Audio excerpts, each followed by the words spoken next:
Hello everybody and welcome to another episode of LJ Law, Family Law TV. I am Bonnie Leonardo, your host. Today's question deals with getting primary custody of a child.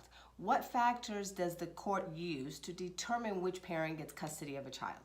Before I get started with that, I want to remind you that if you have questions about this topic or any other family law topic, don't hesitate and go to vegasdivorcemeeting.com. I'll be more than happy to sit down with you to discuss your situation. So, as I said, the question was, what factors does the court look at when deciding which parent to give custody to? I have a lot of parents who come to me wanting primary or sole custody of their children. And there are things that you need to know if this is your situation and your predicament.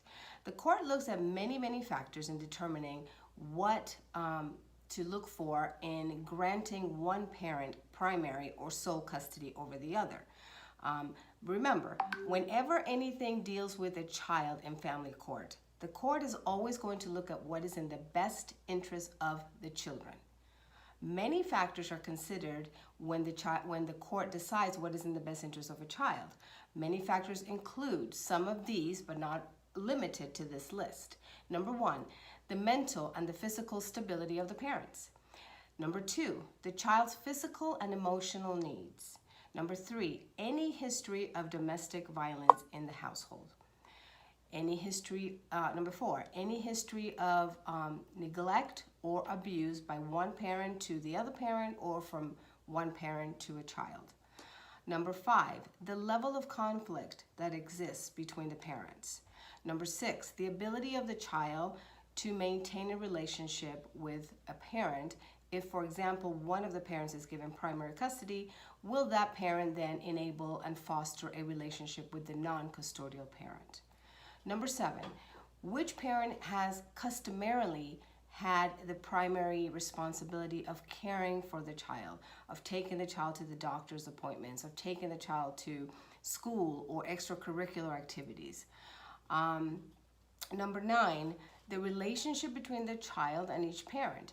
Is the child more closer to one parent than the other parent? Is the child able to express themselves freely with one parent more so than with the other parent?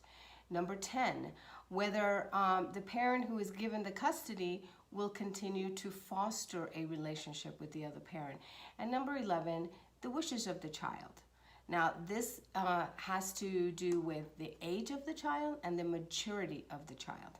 Okay, children generally under the age of 15 years old are not given too much weight as to what their wishes are, to which parent they would like to live with. These are just some of the factors that the court looks at when determining if and when to give one parent primary custody of the child over the other parent. Remember that in Nevada, the courts feel that the best interests of the children are always to have joint custody with both parents. So if you are looking for primary custody or sole custody of your child, what you need to do is be sure that you meet many of the factors that the court considers in granting one parent primary custody or sole custody over the other. If you wish to discuss this topic further, go to vegasdivorcemeeting.com and I'll be more than happy to sit down with you to discuss this particular situation. As always, if you like the video, please hit the like button.